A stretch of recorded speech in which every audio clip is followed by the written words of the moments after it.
Ketika waktu masih kecil, mama papa tuh selalu bilang kalau misalkan orang tua itu sayang sama kamu, kalau sampai mereka marah, mereka mukulin, itu bukan karena kamu sembarangan, pasti ada alasannya, dan itu untuk mengkoreksi supaya kamu baik. Jadi kayak kalau mereka masih marahin, artinya mereka masih sayang dan masih peduli cinta, ya. masih peduli, ya kan? Dan dikasih dalilnya kalau di keyakinanku ada. Hukumlah anakmu dengan rotan, karena rotan tidak membuatnya mati, tetapi ketidaktahuan membinasakan dia. Jadi supaya kamu nggak binasa, mungkin kamu perlu dirotan. Bukan berarti mama papa rotanin terus, enggak. Ya. Cuman ya buat kalian tertentu kalau perlu dirotan, perlu dipukulin untuk koreksi dan supaya kamu tahu mana salah malah enggak. Itu ya perlu dilakukan. Nah jadi setiap kali aku dipukulin sakit, marah, kesel. Tapi di sini kepikiran ya mau gimana lagi, namanya gue salah ya kan, orang tua gue juga buat mengoreksi supaya gue benar. Artinya mereka masih peduli sama aku dicintai.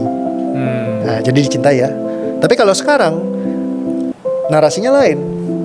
Keluarga itu harusnya ideal, nggak boleh parenting VOC, nggak boleh ada orang tua mukulin. Itu namanya nggak bener. Namanya orang tua main tangan segala macam. Itu orang tua NPD, narsisistik, nggak bener, ya kan? Toksik keluarganya. Nah begitu dipukulin, program yang muncul kalau tadinya dicintai, kalau sekarang dipukulin, program orang tua toksik, keluarga yang nggak bagus, keluarga gue hancur nih, gue diginiin, gue diperlakukan kayak gini, jadi korban. Akhirnya setiap hari, kok aku nggak seperti keluarga lain yang di buku-buku itu bilang harusnya begini, ataupun di podcast-podcast itu bilangnya begono.